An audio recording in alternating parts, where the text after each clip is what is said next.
K98talk.com, a leader in internet radio. So grab your seatbelts and take the ride of your life on K98talk.com. Freedom is never more than one generation away from extinction. You and I have a rendezvous with destiny. You know what time it is, so sit back and get ready for the Stafford Voice, your dose of conservative in a world of liberal. 3, 2, 1.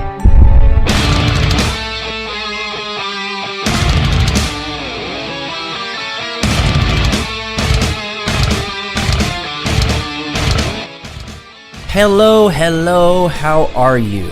Wow, I'm doing pretty good. I am your host, Daniel Stafford, where you are listening to The Stafford Voice, where things are conservative in a world of liberal. And tonight, I want you to pretend for a minute that you're sitting around my dinner table. So pull up a chair. We're going to have a good talk tonight. And before we get started, as people roll in, I want you to know that there are many, many ways to listen. So set the channel as a favorite wherever you're at, whatever you have to do so you don't get left behind. And if for some strange, crazy reason you do miss the show, you know what? You can catch the replay. So just sit tight. There's no need to panic because, hey, I gotcha. And in case you aren't already following on social media, find me over on the Twitters at Stafford Voice or on Facebook. All you got to do over there is just search for the Stafford Voice. I love talking with people. Since you're already out there on the interwebs, you can follow anybody and everybody that goes along with the Polititainment group. Angie, Sam, Clay, Jason,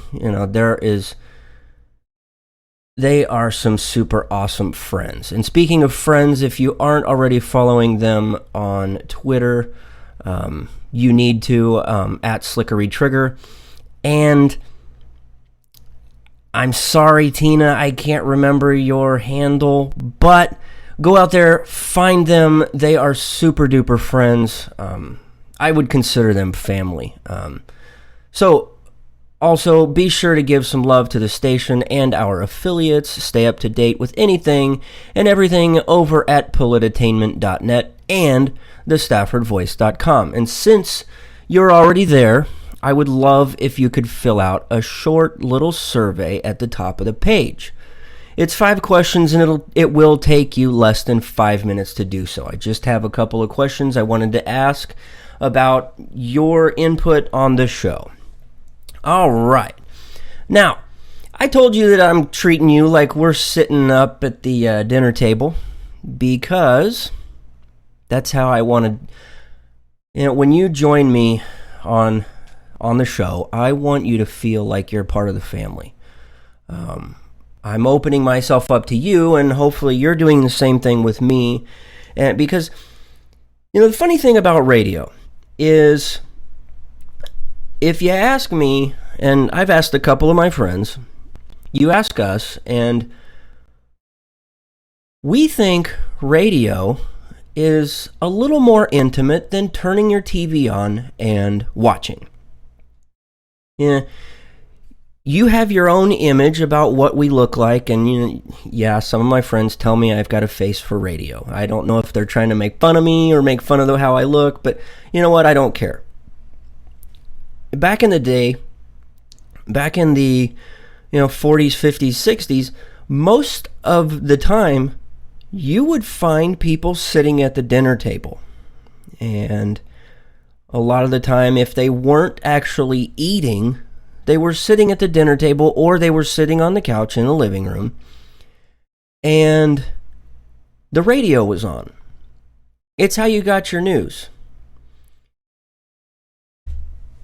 So, while you've got the radio on and you're listening to me tonight, I want you to kind of get that mindset, because going forward, that's kind of how things are going to be. We're going to be sitting around the dinner table, and as people are welcomed into our home and into the studio, and we're sitting around the table, it's just like our good buddy Charlie. that has joined us in the chat room over at k98talk.com/chat-room. If you're not over there, please join us. Say hello to Charlie. He just walked in. Pull up a seat, Charlie. And over the weekend, I've had some time to think. Why? Because, well, last week I told you that we had a pretty big scare here at the Stafford Voice. And if you followed me over on Facebook, you saw my updates. We were able to get into the surgeon. We got the test results back. As you know, it was a benign tumor. And so we got into the general surgeon. We scheduled an appointment. We went in. We had the stupid thing removed. We just felt in our best interest that that's what we needed to do. We needed to go in, have that stupid little thing removed, and the last thing we wanted was to have that thing hanging over our heads and have to worry about it every 6 months for the next 2, 3, 5 years. I could vouch for my wife. The last thing I would want is to go in for a mammogram. I can't imagine. But, you know, I know that I can't remember everybody that reached out to us. But I want to say, from the both of us, we want to say thanks to everyone who has kept us not only in your thoughts, but in your prayers. That means a lot to us. And that tells us that we've connected with you in such a personal way, and that's why we were kind of changing a couple of things and changing the feel. I mean, and please don't get me wrong. We are going to continue doing the show we have, the way we have. Almost everything is not going to change, but the feel is we want you to join us on the couch. We want you to join us at the dinner table and have a snack, have dinner, and let's talk like friends. Let's talk like family. And nobody out there can say it any better than none other than Ronald Reagan. Ronald Reagan has said so many wise things over the years, and this one was when he was talking about patriotism and sitting around the dinner table and what it really means. So I want you to hear it straight from him. The last thing I want to do is just read word for word. So let's hear it straight from President Reagan. National feeling is good, but it won't count for much, and it won't last unless it's grounded in thoughtfulness and knowledge. An informed patriotism is what we want. And are we doing a good enough job teaching our children what America is and what she represents in the long history of the world? Those of us who are over 35 or so years of age grew up in a different America. We were taught very directly what it means to be an American. And we absorbed almost in the air a love of country and an appreciation of its institutions. If you didn't get these things from your family, you got them from the neighborhood, from the father down the street who fought in Korea, or the family who lost someone at Anzio. Or you could get a sense of patriotism from school. And if all else failed, you could get a sense of patriotism from the popular culture. The movies celebrated democratic values and implicitly reinforced the idea that America was special. TV was like that too, through the mid-60s. We've got to do a better job of getting across that America is freedom. Freedom of speech, freedom of religion, freedom of enterprise, and freedom is special and rare. It's fragile. We've got to teach history based not on what's in fashion, but what's important. If we forget what we did, we won't know who we are. I'm warning of an eradication of the American memory that could result ultimately in an erosion of the American spirit. Let's start with some basics. More attention to American history and a greater emphasis on civic ritual. And let me offer lesson number 1 about America. All great change in America begins at the dinner table. So tonight in the kitchen, I hope the talking begins. And children, If your parents haven't been teaching you what it means to be an American, let them know and nail them on it. That would be a very American thing to do. So that's exactly what we're doing tonight, sitting around the dinner table. And going forward, we're going to touch a little more on history. Because I think there are way too many things that we have forgotten, long forgotten. If you've got kids, we've got plenty of chairs around the table for them. Because I want to bring you on a journey along with me over the next few weeks and months. I've got a project that I'm planning, and I'm going to be reaching out to each one of you for your input, and I think that this project that I've got on the back of my mind is going to be something pretty special, and I'm gonna need all of your guys' help. But to go along and echo with what Ronald Reagan was saying, allow me to say this, that our government, using the analogy of a tree, has three branches. The executive, who proposes and administers the laws. We have the legislative, who writes the laws. The judicial, who interprets the laws in accordance with the Constitution. Set up so that there are checks and balances. No one branch has more power than the other. Each one of those branches on this tree is supported by a trunk, the Constitution, if you will. None of which matters if there is no check built in for those three branches, which is the Constitution, supported by roots. The roots to our tree are you and I. Collectively, we are the ultimate check and balance to the government. Our check and balance come from whatever supreme creator we wish to worship. We have reason, morals, and values. And when we stand to exercise our rights as a check and balance, we must do so even in the face of ignorance, humility, and yes, sometimes evil. The truth is that there's a rich history of people standing up for something. And it's a part of the foundational building blocks that ignited our independence. Did the tyrannical laws of King George keep those men and women from fighting for liberty, freedom, and independence? Did the ruling from a lost Supreme Court keep President Abraham Lincoln from fighting for and freeing the slaves, which you would know gave us the 13th and 14th Amendments? You know, look, there's going to come a time in each of our lives where we must boldly take a stand. A stand that at times will illustrate the absurd with the absurd. Look, people are going to laugh at you. They will mock you. You may even be thrown into jail for taking a stand. But as each of us prepare to take our own stand, collectively we must stand together as citizens, as a nation, as Americans, and do the right thing. Armed with knowledge, not weapons. We must reignite a sense of responsibility, a sense of compassion, a sense of understanding. Look, we cannot succumb to the ignorance of a few. It is up to us to keep the flame of America lit, lighting a path in an overwhelmingly dark world. We're not too far off the path that we cannot correct ourselves. That correction must start today. And it starts now. Earlier in this week, somebody was thrown into jail. Kim Davis, Kentucky clerk in jail over marriage licenses.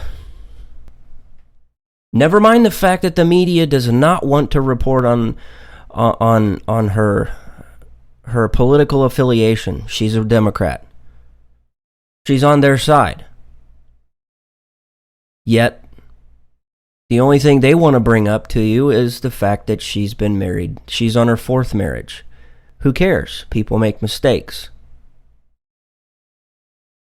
People make mistakes, and you know what? They adjust fire.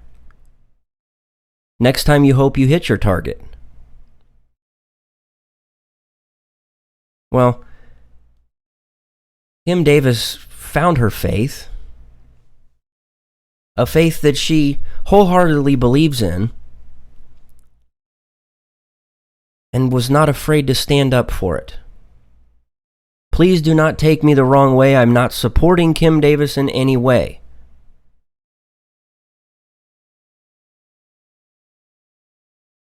But I do support Kim Davis. Because there is going to have to be a time where we do take a stand, and it's going to look absurd in everyone else's mind. But is it not absurd when you're called a racist because you tell people that, yes, Black lives matter, but don't all lives matter?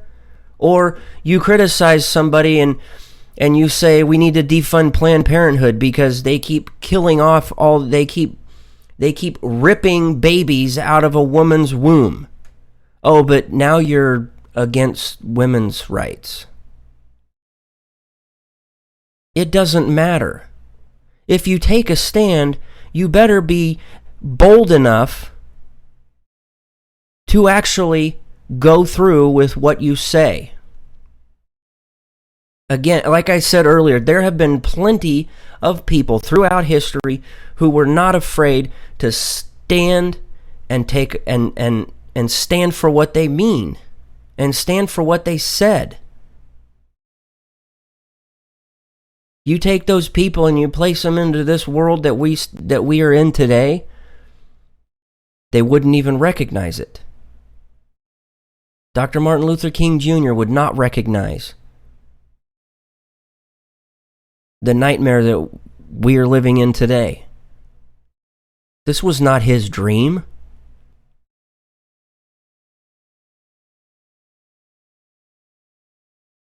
The guy that wrote the 13th and the 14th Amendment.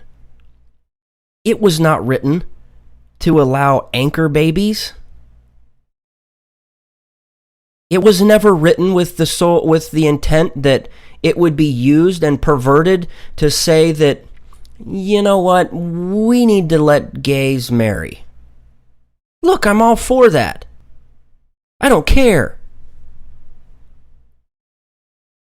But at some point, you have to say enough is enough. Would there be the same outrage if a Muslim was at Burger King or McDonald's and you ordered a bacon cheeseburger and they refused to sell it to you because, oh crap, it has bacon on it? Are they going to be thrown into jail? Probably not. One of two things would happen. They'd get fired or they get promoted. What if a judge decided that they didn't want to marry people?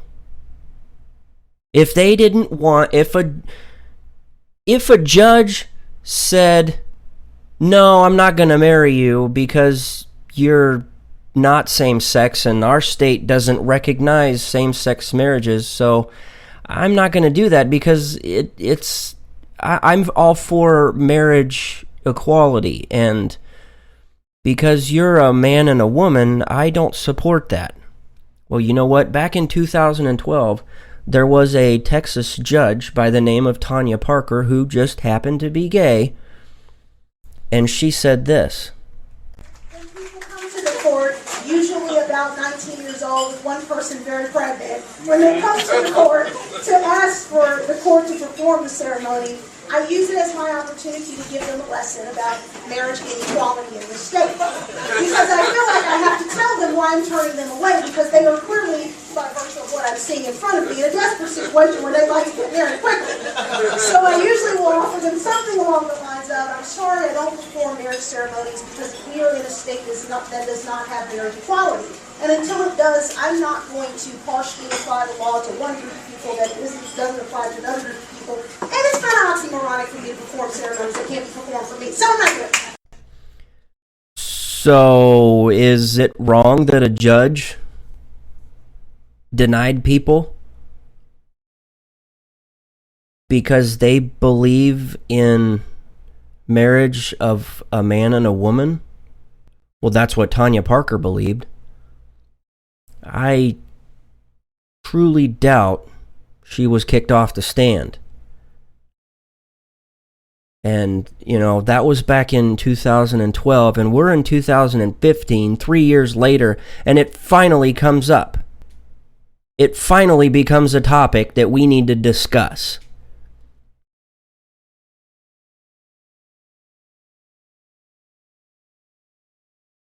So, in a way, I stand with Kim Davis, but in a way, I don't stand with Kim Davis. I don't because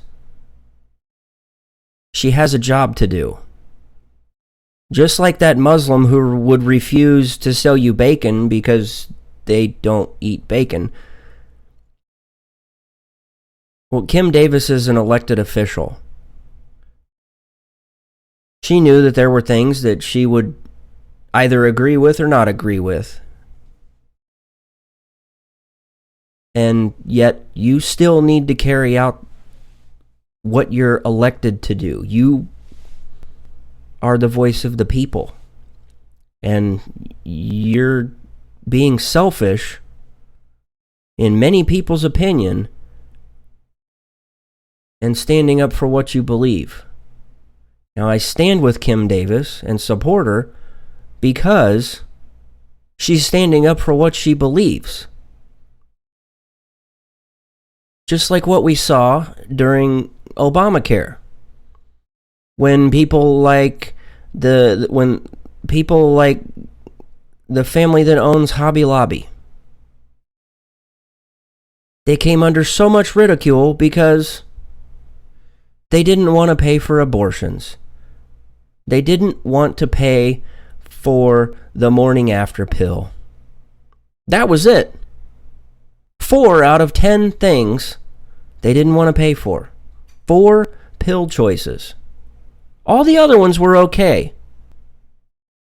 And they took a bold stand.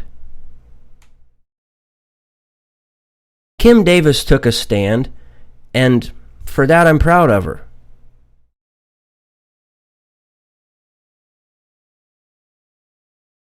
Now, there's a lot of stuff that's going on and a lot of things that are being said about the whole Kim Davis story. We've got an election coming up. Something like this can either make or break a candidate. So what are the candidates saying? Well, Rand Paul says, I think it's absurd to put someone in jail for exercising their religious liberty. I think it's a real mistake, and even those on the other side of the issue, I think it sets their movement back. And he predicts that what's going to happen is it's going to harden people's resolve on this issue. I think what's going to happen is that state and localities are just going to opt out of marriage business. Yes, that's exactly what we want. It's exactly what we want. We don't want the government in our marriage. We don't want the state in our marriage. But we had to throw it to the Supreme Court because the voice of a few screamed louder than everyone else. Mike Huckabee says, I'm headed to Kentucky on Tuesday to stand with Kim Davis. We must end the criminalization of Christianity.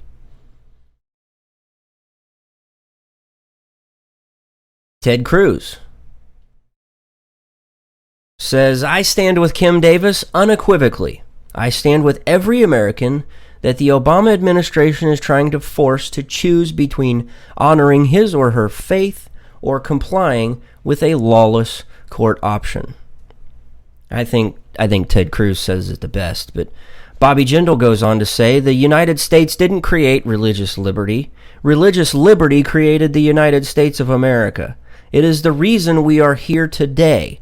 This is an essential freedom and an essential right, and I don't think you give up this right by simply taking a job. Rick Santorum, more and more people of faith will face the penalties Miss Davis is now encountering if we do not make the necessary accommodations so people can not just worship, but live out their faith in their lives. you kind of have to agree with a lot of what they're saying. Scott Walker, in the end, this is the balance that you got to have in America between the laws that are out there, but ultimately ensuring that the Constitution is upheld. I read that the Constitution is very clear that people have freedom of religion. You have the freedom to practice religious beliefs out there. I just think that's a fundamental right. Marco Rubio, we should seek a balance between government's responsibility to abide by the laws of our republic and allowing people to stand by their religious convictions. While the clerk's office has a governmental duty to carry out the law, there should be a way to protect the religious freedom and conscience rights of individuals working in that office. Couldn't agree more. Well, what about Carly Fiorina? She asks, is Davis prepared to continue to work for the government, be paid for by the government? In which case she needs to execute the government's will. Or does she feel so strongly about this that she wants to go seek employment elsewhere? Legitimate question. Lindsey Graham, as a public official, comply with the law or resign. The rule of law is the rule of law. I support traditional marriage, but she's accepted a job where she has to apply the law to everyone. Chris Christie. What I've said before is for someone who works in the government has a bit of a different obligation than someone who's in the private sector. That was kind of the difference we were trying to illustrate with the Muslim who refused to sell you bacon versus Kim Davis, who is an elected official who didn't want her name on a marriage license because she doesn't agree with it. Jeb Bush, she's sworn to uphold the law, and it seems to me that there ought to be common ground. There ought to be big enough space for her to act on her conscience and for a gay couple to be married in whatever jurisdiction that is. Donald Trump. You have to go with it. The decision's been made, and that is the law of the land. I think the only one out there we didn't cover was Ben Carson. And God love Ben Carson. It does take him a while to figure things out, and I'm the same way. You know, I spent a lot of my time over the weekend and the last half of last week thinking about this. And that's really where I stand. I stand with Kim Davis, but at the same time, I stand against Kim Davis. I think that she was elected to do a job and she needs to carry out that job, or step down, or appoint somebody, or have the state appoint someone else to be able to do it. But again, I stand with Kim Davis because she is holding strong to her convictions and taking a bold stand like so many other people in history have. Speaking of history, you know, one of the hardest things to do is sort out what all these candidates are saying. And before you know it, it's history. So what we've done is we take hours and hours of audio, condense it down into something a little more manageable of what the candidates have been saying throughout the week. We call it the Conservative Roundup.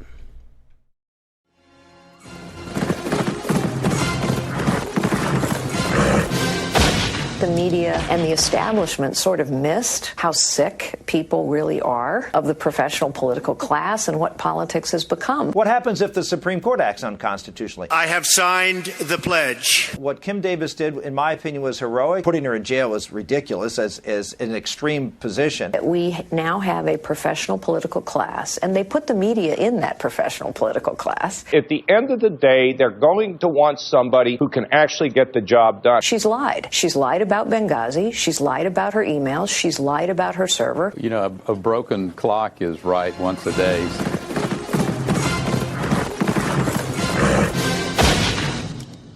Okay, yeah, you know, I'm looking at my clock, and I don't know if it's broken or not, but it's at least right this time of day, and it says that we need to take a short little break. And when we come back, I want to touch on a new Veterans Administration report that came out last week. It's absolutely disgusting. Absolutely disgusting. It's almost as bad as a watch that's right once a day, right, Rick? Mr. Rick Perry? Oh, wow. Anyway, I'm Daniel Stafford, host of the Stafford Voice. We'll be right back. If you like your health care plan, you'll be able to keep your health care plan. This is the most transparent administration in history. Not even a smidgen of corruption. Fact is, we had 4 dead Americans. What difference at this point does it make? If you got a business, you didn't build that. The feeling most people get when they hear Barack Obama's speech, I felt this thrill going up my leg. I don't have that too often. Steady. It's time to hear the truth about America's biggest challenges. Ricky Robinson, host of America Off the Rails, will tackle the important issues facing America today as he tries to keep America from coming off the track. Get ready to hear the truth every Monday through Friday starting at 7 p.m. Eastern, 6 Central, and on Saturdays at 12 p.m. Eastern and 11 Central here on K98Talk.com and the Spark Radio Network. Welcome to the face. Welcome to the face of the new democracy.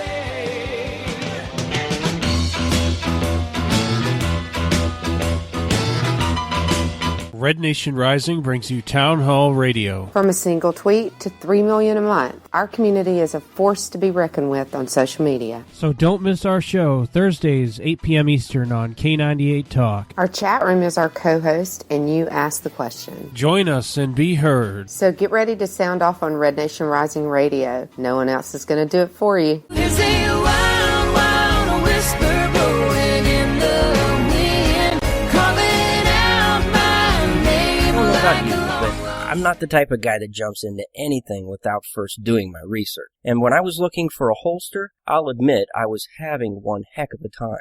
You know what I'm talking about here. You find one you like, you try it on, it would be clunky. Another one fits good, but costs way too much. So you try on one last holster, it was slim, lightweight, priced right, but lo and behold, you slide your pistol in, and it falls right out. So what do? You've tried all these mass market holsters. Well, go custom.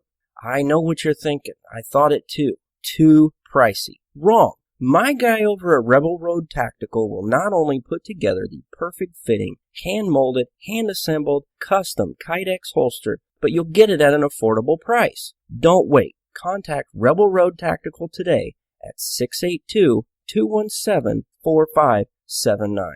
Again, that's 682-217-4579. Place your order. It's the dramatic reinvention of Talk Radio. Here come the spy dolphins. The only thing that can cure racism is Robert E. Lee's penis. Who named this cat Limberbutt McCubbin? A Trump-Biden debate. Plugs versus rugs. Real serious nonsense. A show so bad you'll laugh at us. The worst podcast. We obviously hold that title. Mondays, 9 p.m. Eastern on K98 Talk. Call now. 913-440-4889. All right, we are back, and yes, oh yes, this is the Stafford Voice, where we are conservative in a world of liberal, and I'm not so conservative with the cookies I've got in front of me. Chocolate chip cookies. Oh, wow.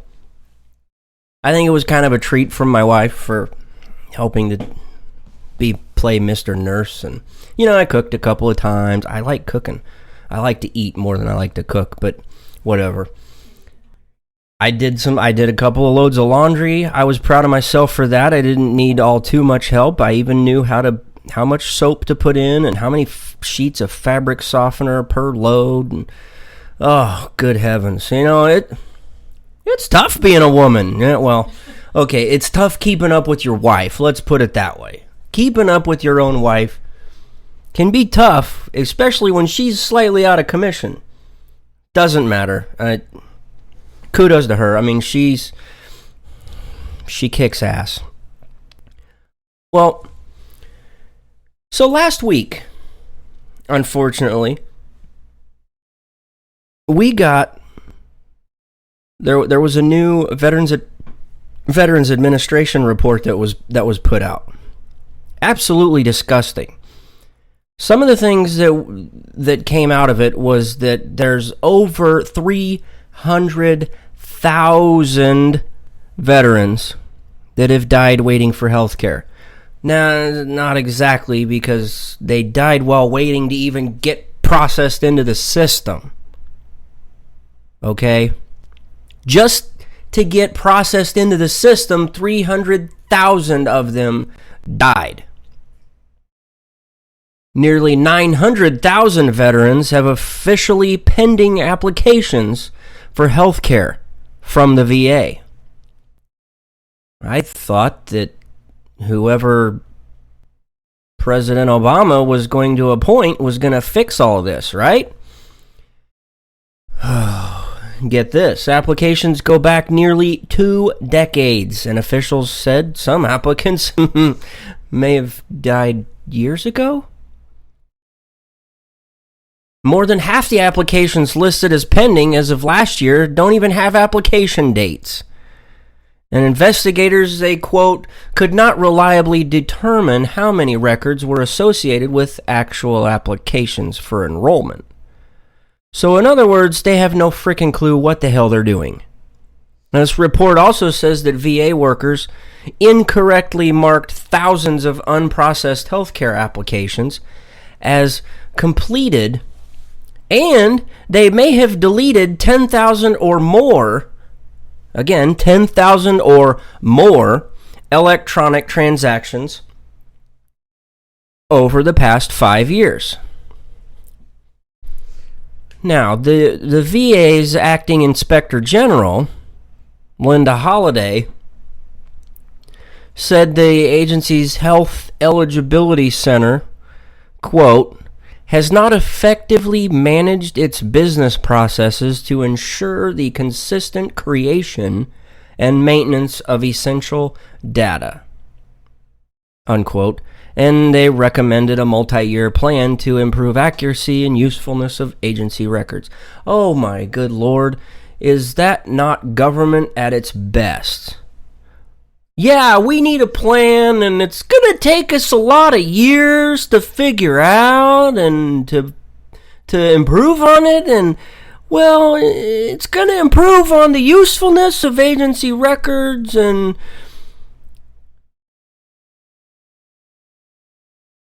in the private sector, you know, where everyday normal people work, if you went to your boss and said, look, Mr. Boss Guy, I realize we've got a problem, and I realize it's going to take a lot of work to fix it, but can you give me like 5 or 10 years to figure out how to do this? I'm not exactly cut out for it, but in 5 or 10 years, I'll figure it out. We'll figure out a process that we can finally be consistent with something. I don't know what we're going to be consistent with, but we'll figure it out. In the real world, your ass gets canned. That stuff doesn't work. You know, if FedEx tried to, and I don't know why I used FedEx or UPS, either one of those two. I'm not going to talk about DHL because they don't have logistics. But FedEx or UPS, if either one of them, if you went to a facility and tried to ship a package, and they said, look, your package, we don't know exactly how long it's going to take. Give us 5 to 10 years, we'll get it to them. Okay? We've got no system in place at all. We have no idea what we're doing. You know, Bob's over there playing Candy Crush. Susan's over there on Facebook. Johnny, did Johnny even show up to work? Oh,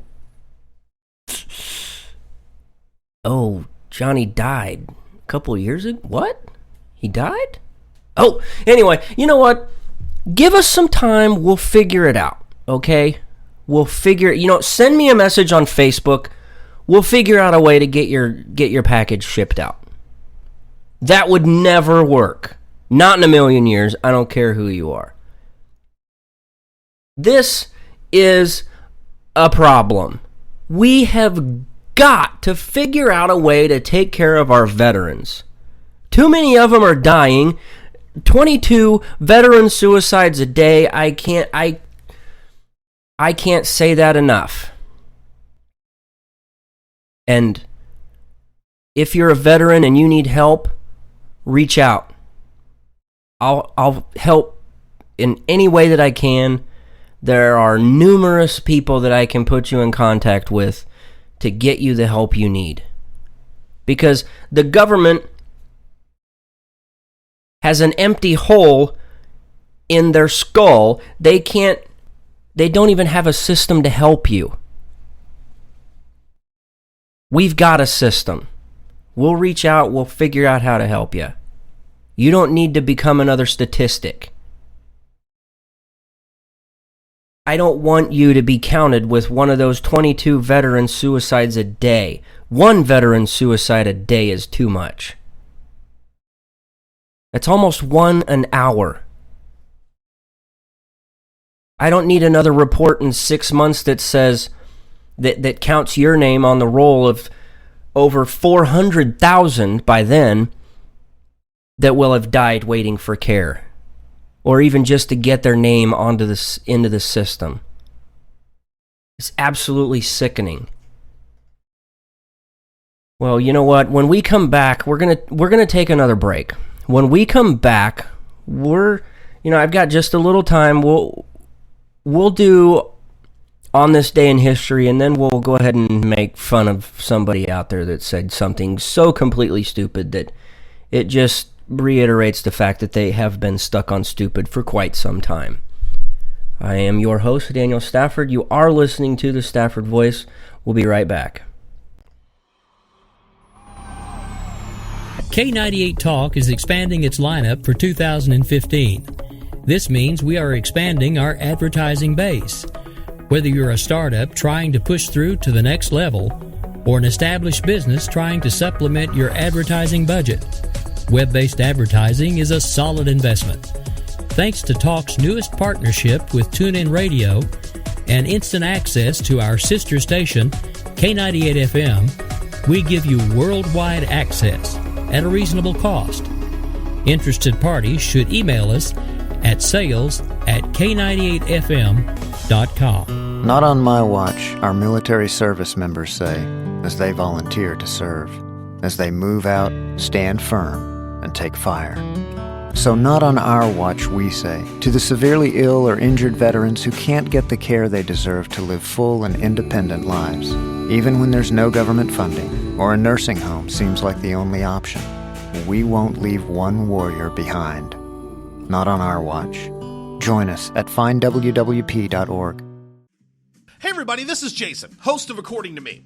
I'd like to invite you to check out my show. It's a 2-hour show that lasts 60 minutes in...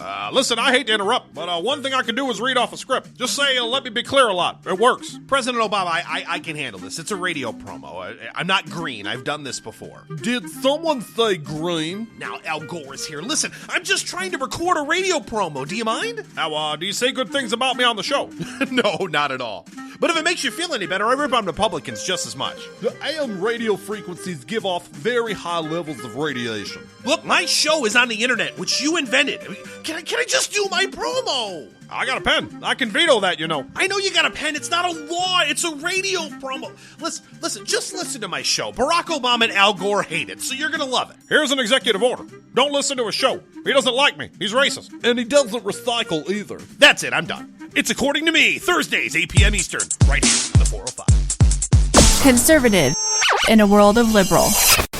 The Stafford Voice. Yes, that's right. This is the Stafford Voice. I am your host, Daniel Stafford. You know, I get quite a bit of feedback that you guys really enjoy the On This Day in History segment. If you haven't done so, I'm inviting you right now. Head over to thestaffordvoice.com.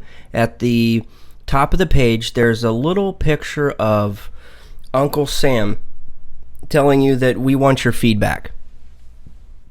It really is only 5 questions. It'll take you less than 5 minutes. Please, I invite you to answer the few questions and let me know what you think.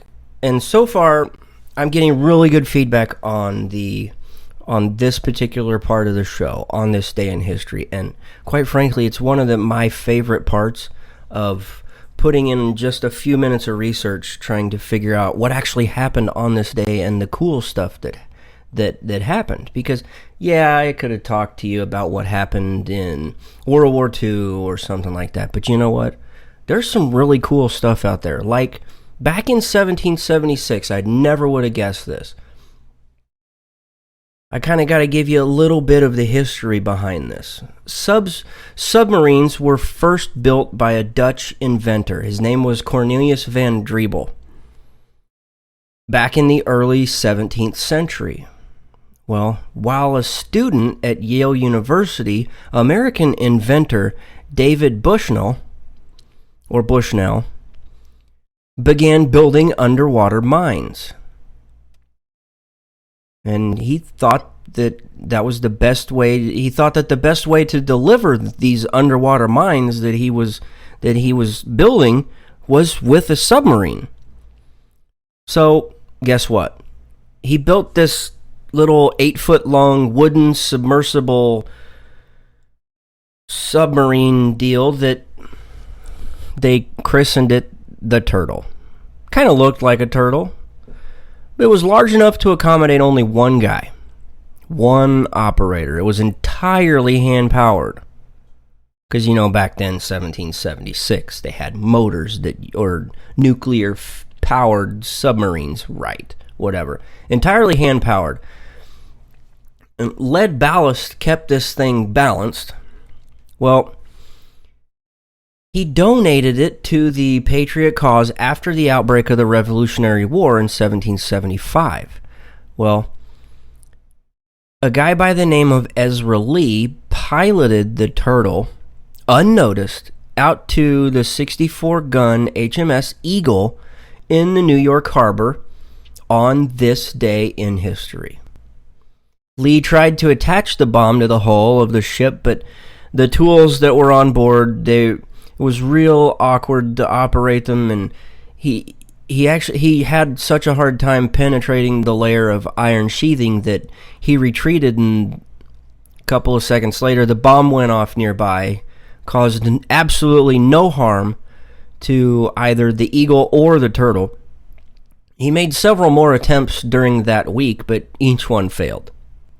Well, during the Battle of Fort Lee, it was lost when the American sloop transporting it was sunk by the British. Despite its failures, General George Washington gave Bushnell a commission as an Army engineer. After the war, he became commander of the U.S. Army Corps of Engineers, and the rest, as you know, is history. Absolutely fascinating. Who knew that we were using submarines back in 1776 against the British? Pretty cool, right? Well, do you remember that old guy with a white beard dressed up and not Santa Claus, okay? I'm not talking about Santa Claus. I'm talking about the old guy with a white beard dressed up in the Stars and Stripes suit. Okay, well, what about the guy in that iconic World War I poster with him in a top hat pointing at you saying, "I want you for the U.S. Army"? It's actually the same picture that I used to get you to vote or to get your feedback for that silly little survey that I've got out there. Well, we would come to know that guy as Uncle Sam. But do you know the real story? Well, on this day in history in 1813, the United States got its nickname Uncle Sam. It goes back to a meat packer from Troy, New York, who supplied barrels of beef to the United States Army during the War of 1812. His name was Samuel Wilson. He would stamp the outside of the barrels with a U.S., with the initials U.S., and they stood for United States, but the soldiers started referring to it as Uncle Sam's.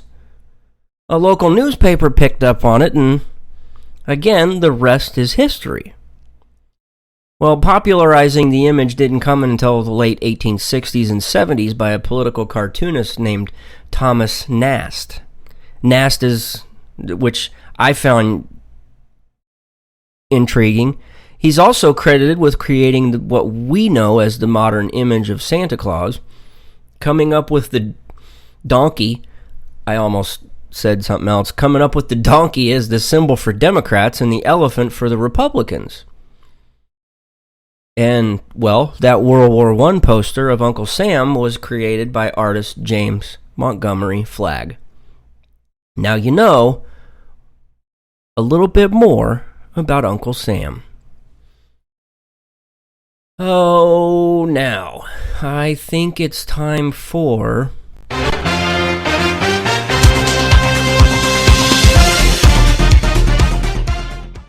That's right, it's time for another edition of Who Said That?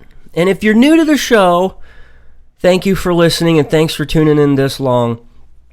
But Who Said That is a tiny little segment where we kind of poke fun at somebody who is completely stuck on stupid.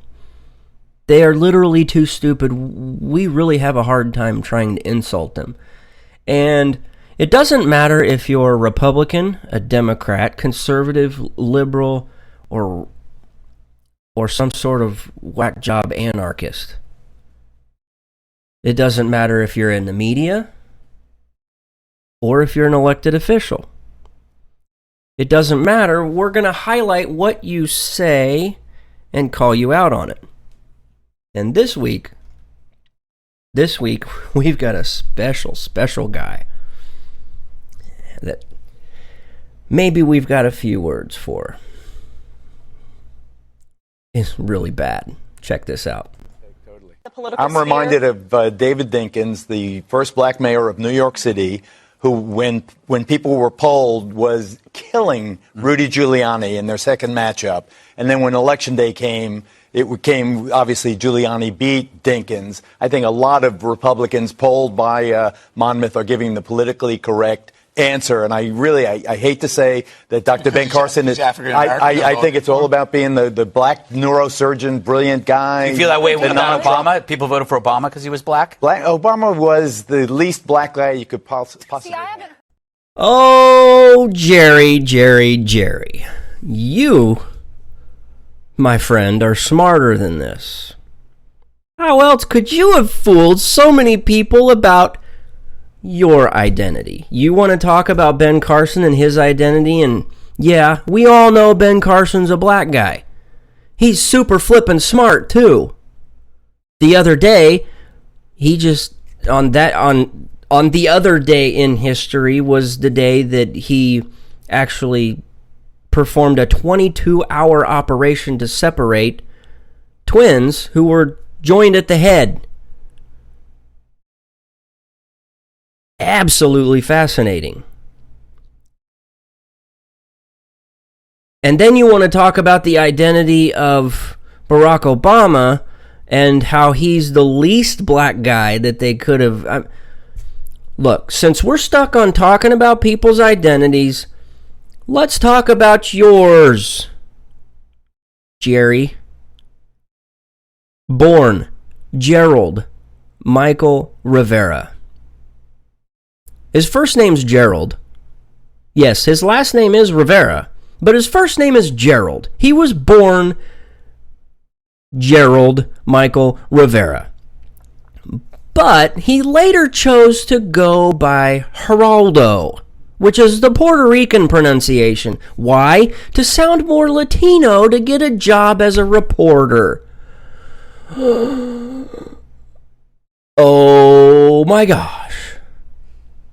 So are you perpetrating a lie, Gerald? Or should we call you Geraldo? Or are you okay with being called Jerry? Maybe we could just call you Jerry the Jackass. Anyway, look, we could come up with so many different things to call you, but I think we'll call you by your given name, Gerald Rivera. You flippin' idiot. Ben Carson is polling well, not because he's black. Nobody gives a crap that he's black. They like Ben Carson because it's like listening to your dad or listening to your grandpa at the dinner table. He's very wise. Yeah, it takes him a few extra minutes to formulate his thought and get it. He thinks before he speaks. Unlike the other guy who's out in front. They're polar opposites. One of them is extremely composed and the other one is a ticking time bomb. The last guy I would want to sit down and negotiate an Iran peace deal. But I'm looking at my Rick Perry watch and I'm noticing that even though it's broke, it's right again one time today. And I'm noticing that, unfortunately, that's all the time that I've got for this week. And, God willing, I, your host, Daniel Stafford, will be back next week right here on the Stafford Voice. You can follow me over on Twitter at Stafford Voice. Look me up on Facebook by searching for none other than the Stafford Voice. Email any of your questions or comments to the Stafford Voice at gmail.com. Again, that's the Stafford Voice at gmail.com. I will respond to them. Doesn't matter if it's nice or if it's ugly. I'll respond to them in due time. Also, I'm going to ask you to head over to thestaffordvoice.com and check out my quick little survey. I want to know what you think about the show, what your favorite segment is. It's 5 simple questions. It literally will take you less than 5 minutes to answer all of them. I want to thank you so much for your time. And until next week, thanks and God bless.